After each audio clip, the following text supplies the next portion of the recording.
The great hall of the Galactic Council stretched for miles in every direction. Beings from across the galaxy sat in their special seats, each designed for their unique bodies. Some had tentacles that moved like water. Others had shells that gleamed under the bright lights. A few looked almost like walking rocks. Slow and steady Ambassador HFY of the Cathari Imperium stood at the center podium.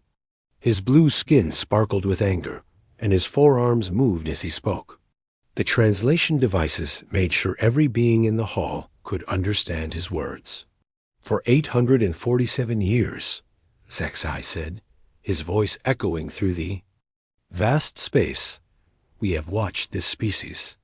They call themselves humans. They live on a small blue planet in a system they named Sol. The other council members listened with interest. Some made notes on their data tablets. Others whispered to their assistants through private channels. When we first found them, they were nothing special, HFY continued. They had just started to leave their home planet. Tiny metal ships that moved so slowly. We followed our standard rules. We watched and waited for them to develop faster travel and communication systems. A delegate from the hegemony raised one of her 6 hands. She was tall and thin, with gray skin that looked like smooth stone. What is the problem, Ambassador? Many species take time to develop proper space technology. HFY's 4 eyes flashed with frustration. The problem is that they have developed it. Our scouts have seen their ships in 7 different star systems.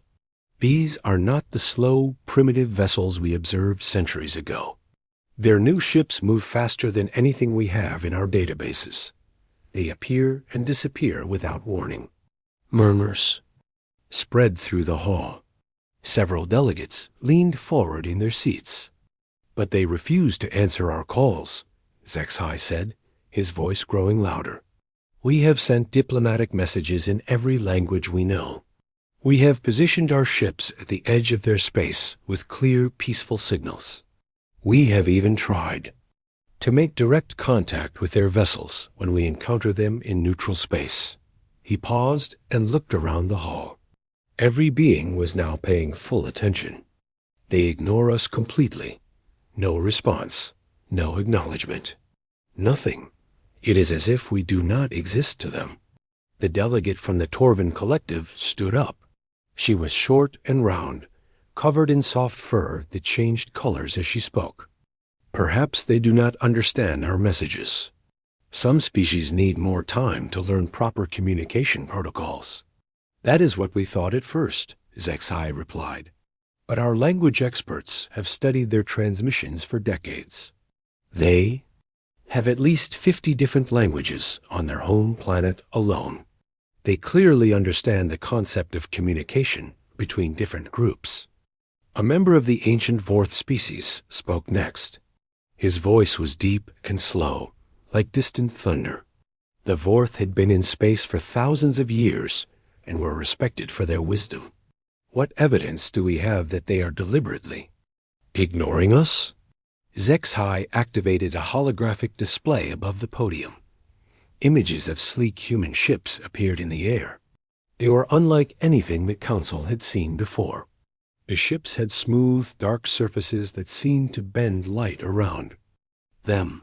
3 months ago, one of our exploration vessels encountered a human ship near the Kepler system.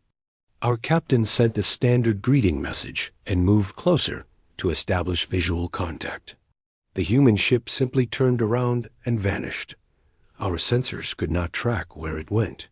The hologram changed to show sensor readings and data charts. 2 weeks later, the same human ship appeared near our vessel again. This time, it stayed for exactly 17 minutes. Our captain tried every form of communication we know. The human ship recorded everything. Our language experts confirmed this from their energy signatures. Then it left again. So they are studying us, said the Vorth delegate. Yes, HFY confirmed, but they refused to communicate back. This is not normal behavior for a developing species. Most civilizations are eager to make contact with the greater galaxy. They want to trade, to learn, to share knowledge. But these humans act like we are beneath their notice. The hall fell silent. For a moment. This was indeed strange behavior. The Grand Counselor, an ancient being whose species had founded the Council millions of years ago, spoke from the highest platform. His form was difficult to see clearly, as if he existed in several dimensions. At once, what do our intelligence reports tell us about their capabilities? HFY's expression grew more serious. That is the most concerning part, Grand Counselor. Our best estimates suggest they have developed technology that rivals our own in some areas and surpasses it in others. Their ships use energy sources we cannot identify. Their propulsion systems work on principles our scientists do not understand.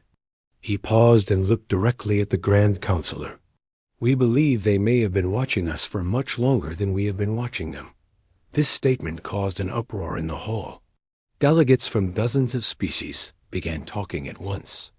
The translation systems struggled to keep up with all the different languages being spoken simultaneously.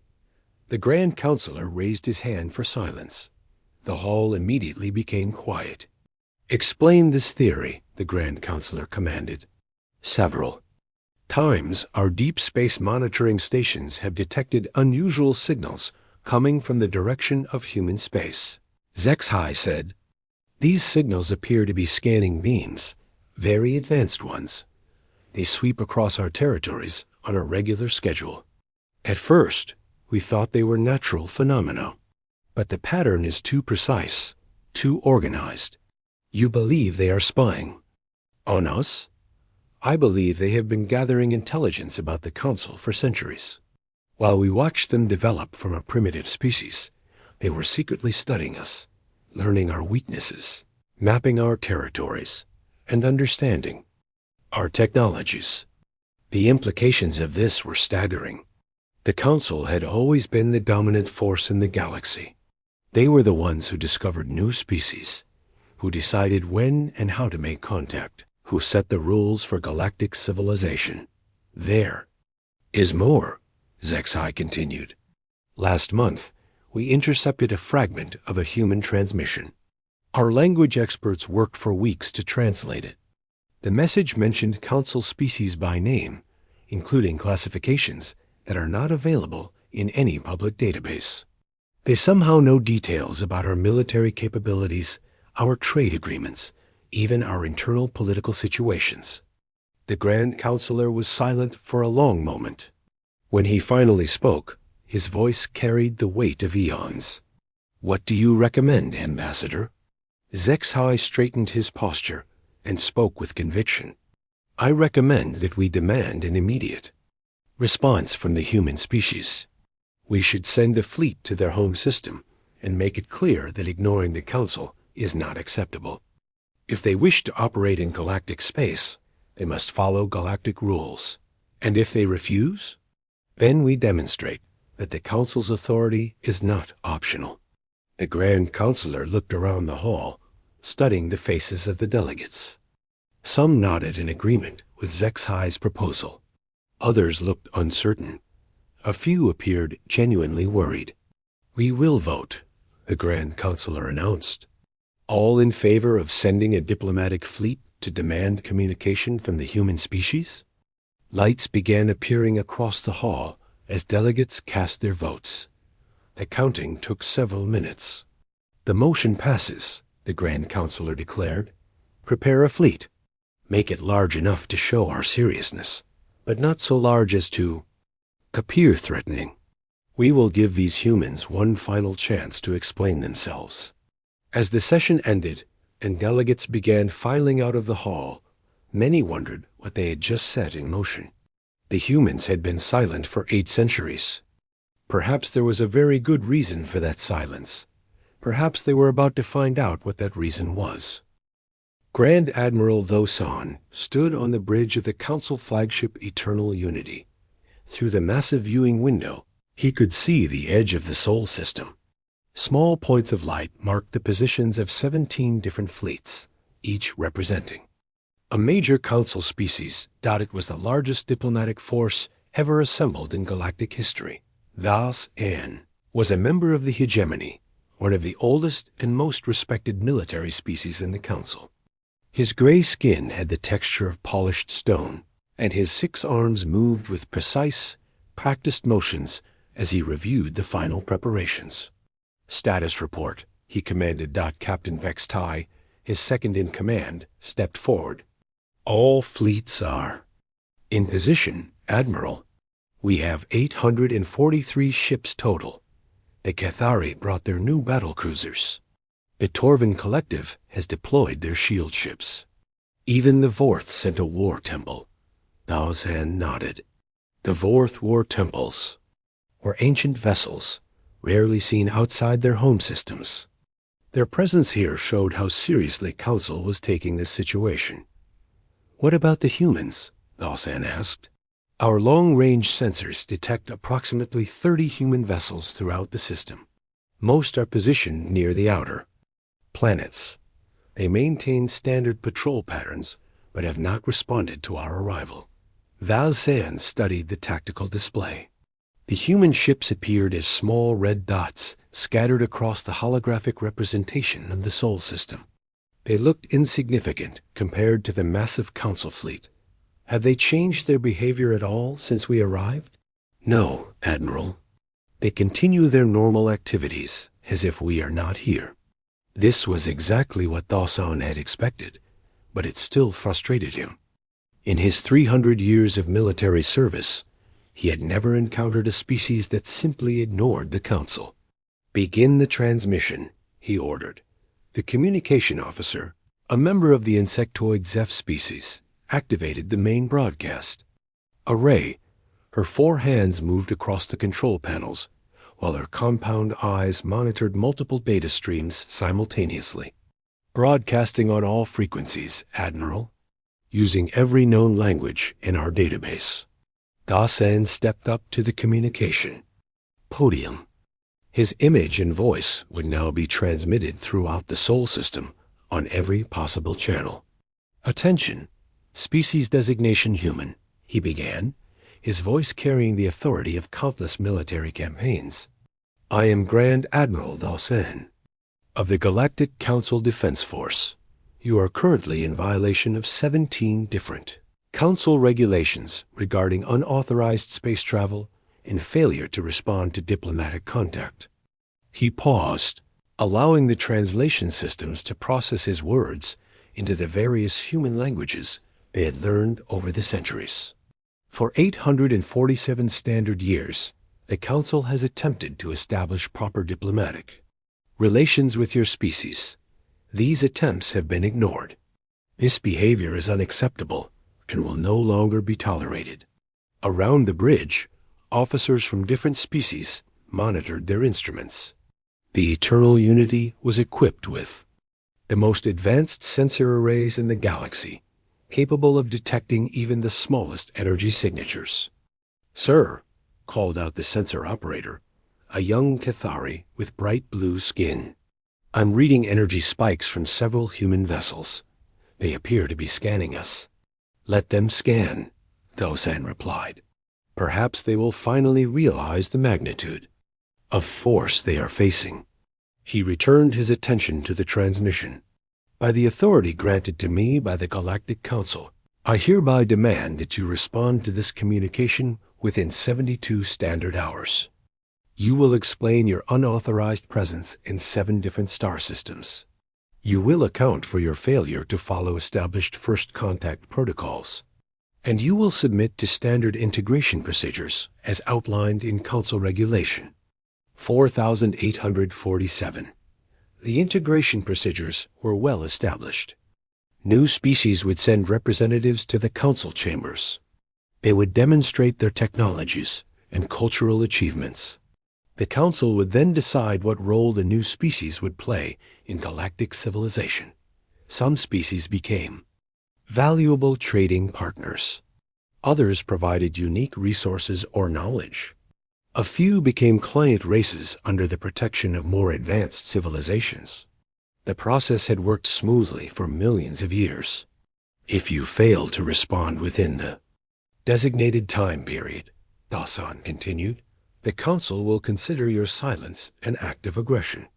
We will take whatever measures are necessary to ensure compliance with galactic law. He gestured to the communication officer to end the transmission. Message sent, Admiral, she confirmed. It has been broadcast on over 3,000 different frequencies and in 47 languages.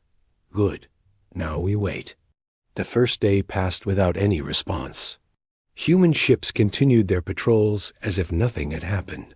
Several Council vessels attempted to approach individual human ships for direct contact, but the humans simply moved away whenever they got too close. On the second day, some Council captains began to grow impatient. Captain Nix Horn of the Cathari Battle Group requested permission to perform a demonstration of force near one of the human outposts. Dasan denied the request. We are here on a diplomatic mission, he reminded his officers during the daily briefing. We will not escalate to violence unless forced to defend ourselves. But privately, Dalsan was beginning to worry. In all his years of service, he had never seen a species react this way to overwhelming force.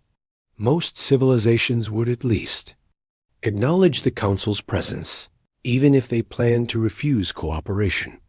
The complete silence was unnerving. On the third day, one of the human ships did something unexpected. A sleek vessel that had been patrolling near the fourth planet suddenly changed course and approached the Council fleet. Admiral, the sensor operator called out urgently.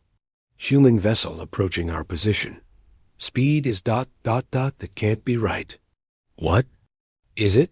Sir, the computer shows impossible acceleration rates. That ship is moving faster than our theoretical maximum for vessels of its size. Dasan frowned. Council ships were built using technology developed over millions of years of space travel. The laws of physics placed strict limits on how fast any ship could accelerate without tearing itself apart. Recalibrate the sensors, he ordered. Already done, sir. 3 times. The readings are accurate. The human ship slowed as it approached the Council fleet. It was smaller than most Council vessels, roughly the size of a messenger ship.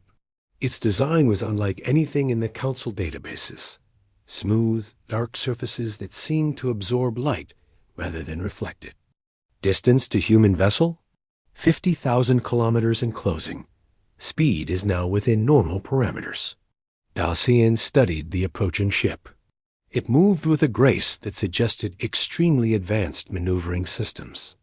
There were no visible weapons, but that meant little. Many Council species had learned to hide their armaments. Are they responding to our communications? Negative, Admiral. No response on any frequency. The human ship stopped exactly 20,000 kilometers from the eternal unity.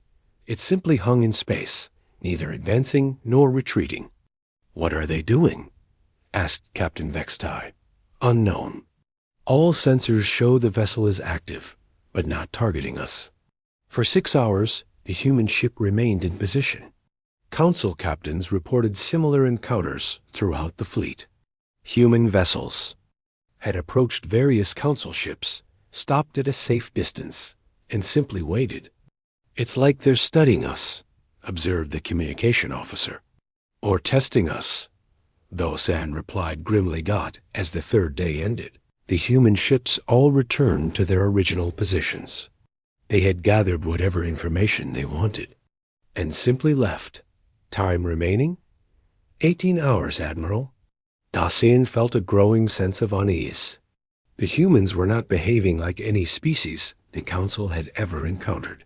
They showed no fear of the massive fleet, no curiosity about the different alien species, no interest in negotiation or communication. They acted like they already knew everything they needed to know.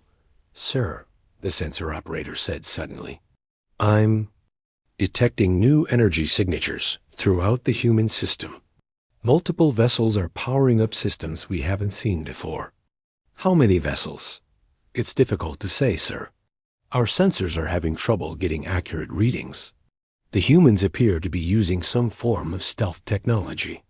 Dasan felt his confidence wavering for the first time since arriving in the system.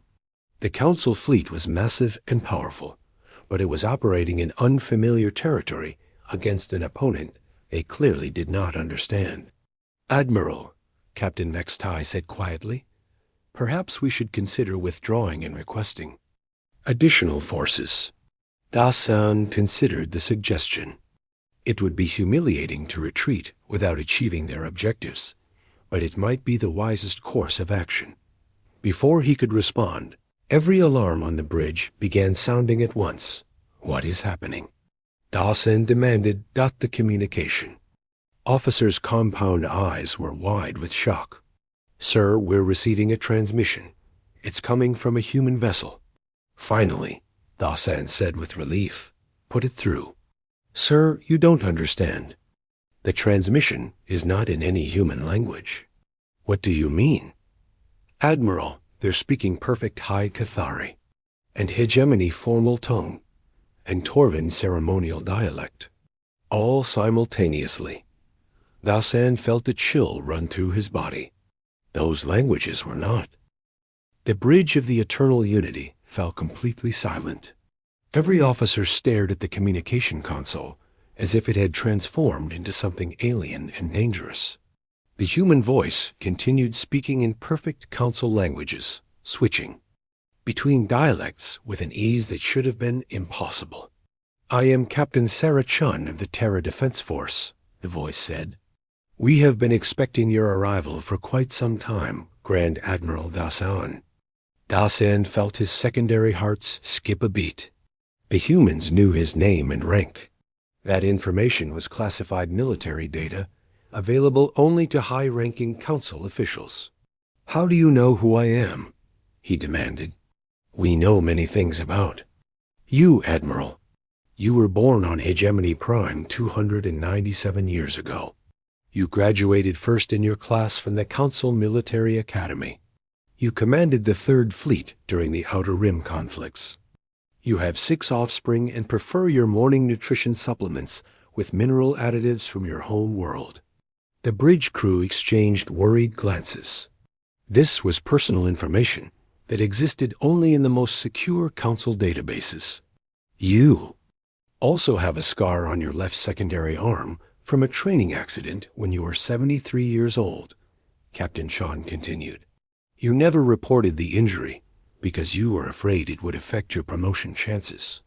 Dasan instinctively looked down at his left arm, where the faint scar was hidden beneath his uniform. No one else knew about that injury. He had made sure of it. "That is enough," he said, trying to regain control of the situation. "You will explain how you obtained classified council information." "We will explain many things, Admiral. But first, perhaps you would like to see exactly how much we know." The main viewing screen on the bridge suddenly activated without any input from the crew. Data began streaming across the display faster than anyone could read it. Personnel files, ship specifications, battle plans, diplomatic communications, all marked with the highest security classifications. "This is impossible," whispered Captain Nextai. "Those files are stored in quantum-encrypted databases. No outside system can access them." "Admiral," the sensor operator called out in panic, "the human ship is somehow connected to our computer systems. I can't block the transmission." Dasan watched in growing horror as 8 centuries of council secrets flowed across his screen. Military strategies, economic data, scientific research, even personal communications between council leaders. Everything was there. "How long have you been watching us?" he asked. "Since your first survey ship entered our solar system 847 years ago," Captain Chun replied. "We detected your presence immediately. We watched you study our planet. We listened to your reports back to the Council. We learned your languages from your own transmissions." The data stream continued. Dasan saw records of council sessions he had attended, complete with audio recordings of private conversations in supposedly secure meeting rooms. While you were deciding whether we were advanced enough to contact, Shun continued, we were building networks throughout council space. We placed monitoring devices on your communication relays. We intercepted your data transmissions. We even managed to access your central archives on several occasions. That's impossible, Dawson protested. Council security systems are the most advanced in the galaxy.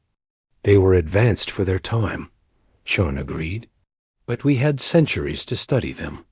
We watched every upgrade, every security improvement, every new defensive measure. We knew about each change before it was implemented. The Admiral felt a cold understanding beginning to form in his mind. You're saying that while we thought we were observing a primitive species, you were actually spying on us? Not spying, Admiral. Learning. There's a difference. The data stream suddenly stopped. The screen now showed a detailed map of Council space, complete with fleet positions, resource locations, and strategic vulnerabilities. Information that could destroy the Council's power in the galaxy if it fell into the wrong hands. Why show us this? Dasan asked. Because you demanded answers, Admiral. You came here with nearly 1,000 ships and threatened us with consequences if we didn't respond. So we're responding. You wanted to know why we've been silent for 8 centuries. Now you know. Captain Chun's voice remained calm and professional, but there was an undertone that made Dasin's blood run cold. We chose silence because we studied what happens to species that attract the Council's attention. We watched you integrate 47 different civilizations during our observation period. We saw what integration really means. New images appeared on the screen. Worlds that had once been home to unique cultures, now standardized according to Council preferences. Species that had possessed advanced technologies, now reduced to providing raw materials for Council industries. Integration means absorption, Chun continued. Advanced species have their technologies copied and their best minds recruited. There, unique cultural elements are filed away in museums. Primitive species become client races, dependent on Council technology and guidance. The Council brings peace and stability to the galaxy, Dasan said, but his words sounded weak even too. Himself, the Council brings uniformity, Chun corrected. You eliminate diversity in favor of efficiency. You replace local solutions with standard protocols.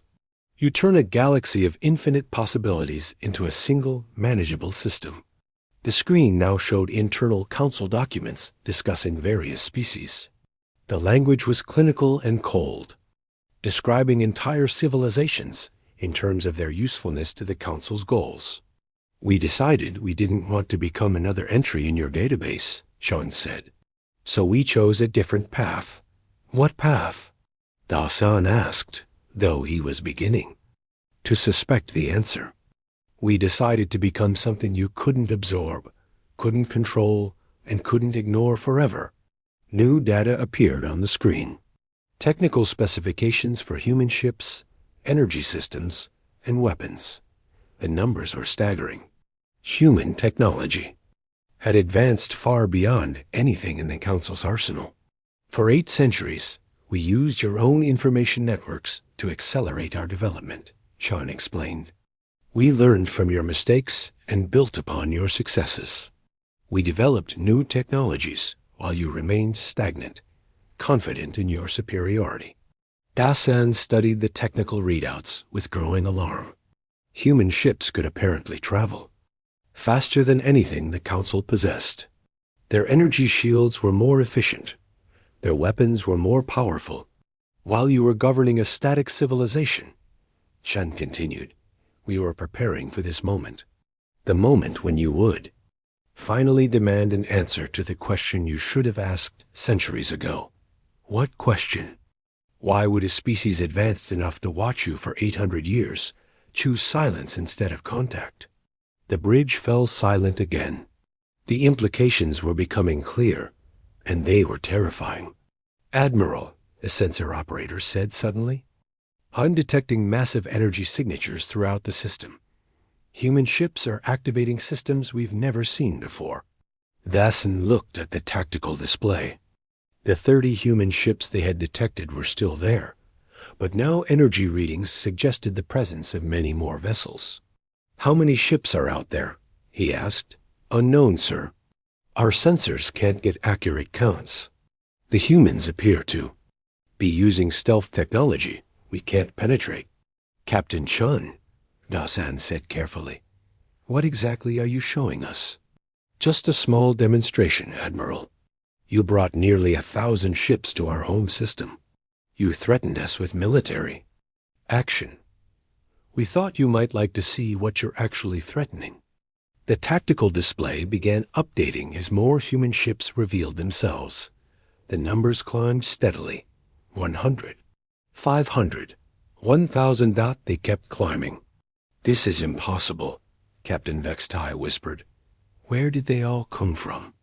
We've had 8 centuries to prepare, Shun replied. Did you really think we spent all that time just watching? The count reached 2,000 human ships, then 3,000. The numbers continued rising. Admiral, the communication officer said. Urgently, I'm receiving priority transmissions from fleet commanders throughout our force. They're all reporting the same thing. Human ships appearing everywhere. Daosan realized that his massive fleet was now vastly outnumbered by an enemy they had completely underestimated. But more than that, he realized they were facing a species that had turned the Council's own strength against them. You used our own information systems to spy on us, he said. We used your arrogance against you, Chun corrected. You assumed that any species worth your attention would eagerly seek contact. You never considered that a truly advanced species might choose to avoid you. What do you want? Daosan asked. That's the wrong question, Admiral. The right question is, what are you going to do now? The tactical display showed the full scope of the human fleet. Over 5,000 ships, all equipped with technology decades ahead of anything the Council possessed. The massive Council force that had seemed so impressive now looked small and primitive by comparison. You came here demanding our submission to your authority, Chun said. But you're not in a position to demand anything. You're surrounded, outgunned, and completely outmatched. The only reason you're still alive is because we choose not to harm you. Are you threatening us? No, Admiral. We're offering you a choice. The word choice hung in the air like a challenge. Grand Admiral Dosin stared at the tactical display showing thousands of human ships surrounding his fleet. For the first time in his long military career, he felt completely out of his depth. What kind of choice? He asked carefully. The same choice you've given to 47 other species over the past 8 centuries, Captain Shun replied. You can learn to coexist with us peacefully, or you can discover what happens when you try to force us into your system. Through his private communication channel, Daosin was receiving frantic messages from his fleet commanders. Captain Zixhai of the Cathari Battle Group reported that human ships had appeared within his formation without triggering any alarms. Commander Veltos of the Torvin shield ships confirmed that his most advanced sensors couldn't track human movement patterns. Most disturbing of all was the report from the ancient Vorth War Temple. The Vorth commander, speaking in his species' slow, deep voice, simply said, "These beings have capabilities beyond our understanding. Recommend the immediate withdrawal." If the Vorth were worried, the situation was far worse than Daosan had imagined. Captain Chun, he said, surely we can resolve this through diplomatic discussion. The Council has always been willing to negotiate with peaceful species. Peaceful species that accept Council authority, Chun corrected. But what happens when you encounter a species that rejects that authority entirely? New images appeared on the viewing screen. historical records of species that had refused to integrate with the Council. The outcomes were always the same: military intervention, occupation, and forced integration. The Council doesn't negotiate with equals, Chun continued. It negotiates with subjects. But we're not your subjects, Admiral. We never were. Those and watched the records scroll past. He had participated in several of these integration operations during his career. At the time, they had seemed necessary for galactic stability. Now, seeing them through human eyes, they looked more like conquest. Then diplomacy. What do you propose? He asked. First, you need to understand what you're really dealing with, Chon said. You came here thinking you were confronting a primitive species that had gotten too bold. But we stopped being primitive 8 centuries ago. The tactical display changed to show detailed schematics of human technology. Energy systems that operated on principles the Council had never discovered. Propulsion methods that bypassed known physics limitations. Weapons that could disable Council ships without destroying them. While your civilization stagnated behind. The comfort of overwhelming superiority, Shun explained. We evolved. We took your technologies as starting points and improved them. We solved problems you never even recognized as problems. Captain Vextai leaned close to Thasan and whispered, Admiral, if these specifications are accurate, a single human ship could disable our entire fleet.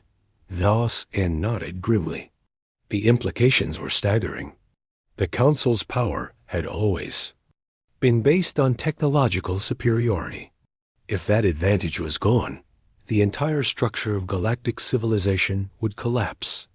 But we're not interested in conquest, Chun continued, as if reading his thoughts. We don't want to rule the galaxy or destroy the Council. We just want to exist on our own terms. What terms? Dawson asked. Human space remains human space. Our territories are off limits to Council ships, unless we specifically invite them. We will not submit to integration protocols or Council oversight. We govern ourselves according to our own values and methods. The Admiral felt a mixture of relief and confusion. That's all? You just want to be left alone? Not exactly. We're willing to establish limited contact with the Council. We can share certain technologies that might benefit everyone. We can participate in joint scientific research projects. We might even help mediate disputes between Council species. But we do it as equals, not as subjects. And we have some conditions. Dawson waited for the other shoe to drop. We want protection extended to species that are facing forced integration, Sean said. The galaxy is big enough for different approaches to civilization. Not everyone needs to fit into the Council's standard model. This was a direct challenge to the fundamental basis of Council authority. The integration process had been used for millions of years to maintain order and prevent conflicts between different species. You're asking us to abandon our most basic principles, Belsen said. We're asking you to evolve beyond them, Chun replied. The galaxy has changed since the Council was founded. It's time for your methods to change as well. Through his command. Channel, Thou Seen received an urgent priority message from Council Central Command. The quantum encrypted transmission carried the highest security codes. Admiral, the message began, intelligence reports indicate massive communication activity in human space. We believe they may be contacting other species that have refused Council integration. Recommend immediate action to prevent coordination of resistance movements. Dawson felt his worst fears being confirmed. The humans weren't just challenging the Council directly. They were potentially organizing other species to do the same. Captain Chun, he said, are you in contact with other non-Council species? Define contact, Chun replied with what sounded like amusement. Are you coordinating resistance against Council authority? We're sharing information with species that face the same choice we faced 8 centuries ago. Whether they decide To hide, fight, or negotiate is up to them. The viewing screen now showed a map of the galaxy with hundreds of star systems highlighted in various colors. Each one represented a species that had so far avoided Council contact. You've been protecting them, Dasan realized. We've been giving them options, Chun corrected. Some choose to remain hidden until they're ready for contact. Others develop defensive capabilities. A few decide to make contact on their own. Terms. And if the Council tries to force integration, then they discover that they're no longer the only advanced civilization in the galaxy. The implications hit Dasan like a physical blow. For millions of years, the Council had maintained peace through the simple fact that no other civilization could challenge their authority. But if the humans were sharing advanced technology with other species, you're creating a balance of power, he said. We're creating a galaxy where might doesn't automatically make right, Sean replied. Where species have choices beyond submission or destruction. The Council will never accept this. The Council doesn't have a choice. That's what we're trying to explain to you, Admiral. The old system is over. You can adapt to the new reality, or you can fight it. But you can't go back to the way things were. Dasan closed his eyes and considered his options. He could order an attack, but his fleet was hopelessly outmatched. He could try to withdraw, but that would be seen as a humiliating defeat. He could attempt to negotiate, but he had no authority to make the kind of agreements the humans were demanding. What happens if I refuse your terms? He asked. Then you discover what happens when an unstoppable force meets an immovable object, Chun said. We won't attack your fleet, Admiral. We're not conquerors. But we won't let you attack us either. And we won't let you continue forcing other species into your system. You would go to war with the entire Council? We would defend ourselves. And our allies.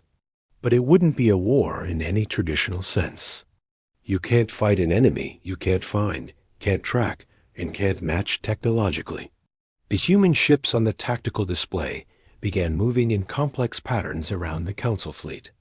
They moved with impossible speed and precision, demonstrating capabilities that would make traditional space combat obsolete. Your fleets are designed to fight other Council-level civilizations, Chun explained. Massive ships with heavy armor and powerful weapons, engaging in long-range battles across vast distances. But what do you do against ships that can appear unaware, strike without warning, and disappear before you can respond? Dasan had no answer. The humans had clearly spent centuries thinking about how to counter Council military doctrine. Admiral, Captain Vextai said quietly, we're receiving a priority transmission from the Grand Counselor himself. Daosan activated his private communication channel. The ancient voice of the Grand Counselor filled his consciousness. Admiral, abort the mission immediately. Intelligence reports indicate the humans have capabilities far beyond our initial estimates. Do not engage. Withdraw all forces and return to Council space. Understood, Grand Counselor, Daosan replied. But the humans are demanding to negotiate. Negotiate what? The future of Council authority in the galaxy. There was a long pause before the Grand Counselor responded. Bring their representative to the Council chambers. We will hear what they have to say. Dasan looked at the viewing screen where Captain Chun's ship waited patiently among the human fleet. Captain Chun, he said, the Grand Counselor has agreed to hear your proposal. Will you come to Council space to present your terms? No, Chun replied immediately. If the Council wants to negotiate, they can send representatives here. We're done being summoned like subordinates. The Grand Counselor has never left Council space for diplomatic. The standoff in the Sol system continued for 17 hours and 23 minutes. During that time, the most intense diplomatic communications in galactic history flowed back and forth between human space and Council Central Command. Grand. Admiral Dawson found himself in the unprecedented position of being a messenger between two powers that refused to meet on each other's terms. The Council demanded that the humans come to them as all other species had done. The humans insisted that any negotiations take place in neutral space, with both sides represented equally. Finally, a compromise was reached. The Grand Counselor would travel to a location at the edge of human space, accompanied by a small diplomatic escort.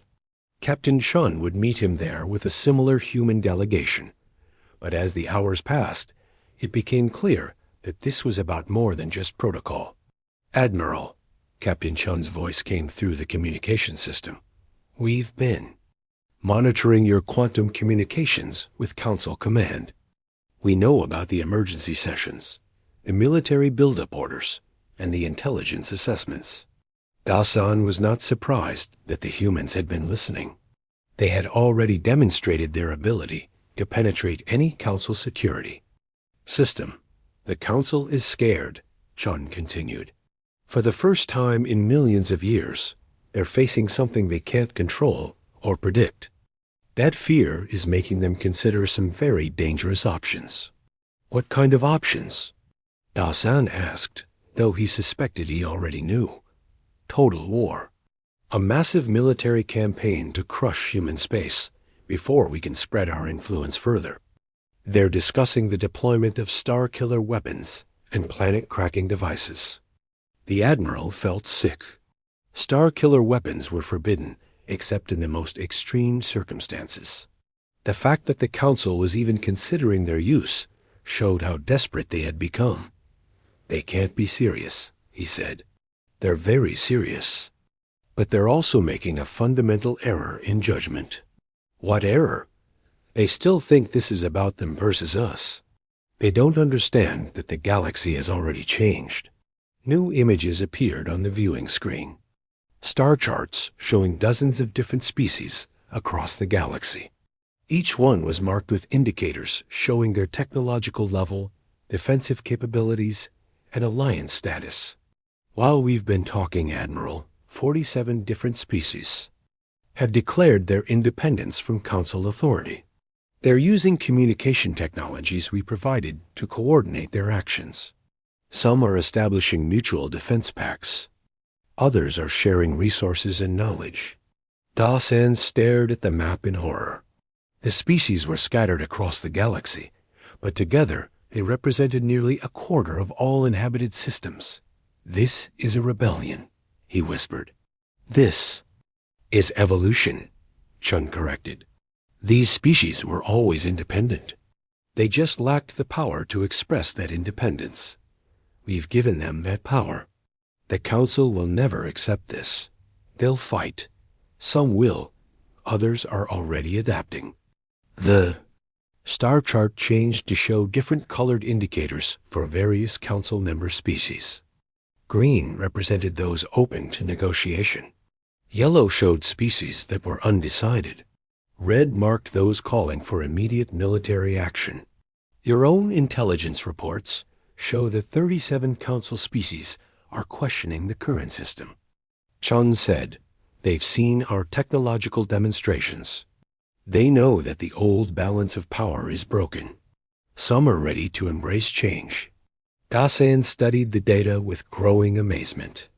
Species that had been loyal Council members for millennia were now expressing doubts about continued expansion and forced integration policies. "How is this possible?" he asked. "Because we're not the only ones who noticed the problems with the Council system," Chun explained. "We're just the first ones with the power to do something about it." Through his command channel, Dosan received another priority message from Council Command. This one was even more urgent than the previous communications. "Admiral, the Grand Counselor is en route to your position. He will arrive within 6 hours with a full diplomatic escort and authority to negotiate a final resolution to this crisis. You are to provide complete briefings on human capabilities and intentions." 6 hours later, the most powerful being in the galaxy arrived at the edge of human space. The Grand Counselor's ship was unlike anything else in the Council fleet. Ancient beyond measure, it seemed to exist partially outside normal spacetime. Its arrival caused ripples in local space that the human sensors detected immediately. Impressive, Captain Chun commented as the massive vessel took position near the diplomatic zone. We've never seen technology quite like that before. The Grand Counselor's ship is older than recorded galactic history, Valsan explained. Some say it was built by the species that founded the Council millions of years ago. And now its occupant is here to negotiate with humans. How far we've all come. The formal negotiations began with traditional council ceremony. The Grand Counselor appeared as a shimmering projection that seemed to exist in multiple dimensions simultaneously. His voice carried the weight of eons and the authority of countless civilizations. Humans of Earth, he began, you have requested this meeting. State your terms. Captain Chun's response was simple and direct. We want the right to exist as we choose, without interference from Council authority. We want the same right extended to any species that requests it. We want an end to forced integration and cultural absorption. These terms are unacceptable, the Grand Counselor replied immediately. The Council system has maintained galactic peace for millions of years. Your proposals would lead to chaos and conflict. Your system has maintained Council dominance for millions of years, Chun corrected. Peace enforced through overwhelming force is not true peace. It's simply delayed conflict. You offer no alternative structure for galactic governance. We offer diversity instead of uniformity, competition instead of stagnation, growth instead of control. The Grand Counselor was silent for a long moment. When he spoke again, his voice carried a note of genuine curiosity. Show us this alternative. What followed was the most comprehensive briefing in galactic history. The humans presented detailed plans for a new kind of galactic civilization, one based on voluntary cooperation instead of forced compliance, one where species could maintain their unique cultures while still benefiting from interstellar trade and communication.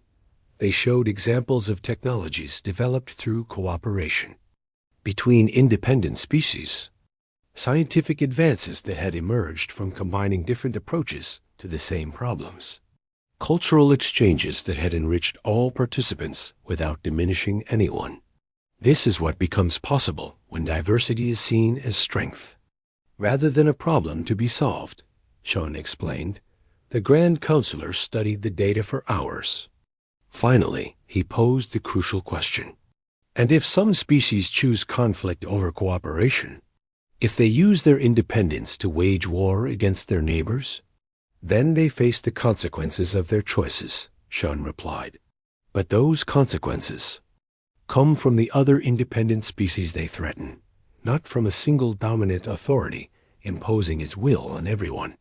You would create a balance of power instead of unified control. We would create a galaxy where no single entity has the power to dominate all others, where survival depends on cooperation and mutual benefit rather than submission to authority. The negotiations continued for 3 days. The Grand Counselor asked thousands of questions, tested hundreds of scenarios, and challenged every assumption underlying the human proposal. Finally, he made his decision. The Council will accept your terms. On a trial basis, he announced. Human space will be recognized as independent territory. Species facing integration will be given the option to refuse Council membership. Voluntary cooperation will replace forced compliance. What about enforcement? Chun asked. How do we ensure that Council species honor these agreements? The same way you've ensured your own independence, the Grand Counselor replied. Through superior capability and the will to use it. You're saying that might still makes right. I'm saying that right must have the power to defend itself. Your species has proven that such power can exist outside Council control. Perhaps it's time for others to have the same opportunity. As the formal agreements were signed and sealed with technologies from both civilizations, Dasan realized that he had witnessed the end of one era and the beginning of another. The Council would continue to exist, but it would no longer be the sole dominant force in the galaxy. Independent species would form their own alliances, develop their own technologies, and pursue their own destinies. Some would fail. Others would thrive. A few might even surpass both humans and the Council in capability and wisdom. Captain Chun, Dasan said as the human ships prepared to escort the Council fleet out of their territory. What happens now? Now we find out what the galaxy looks like when everyone has a choice, Chun replied. It should be interesting. As the massive Council fleet departed Sol System, each ship carrying news of the new agreements, Dasan reflected on the change that 8 centuries of human silence had brought about. The humans had chosen isolation, not from fear or primitiveness, but from wisdom. They had seen what the galaxy was becoming under Council rule,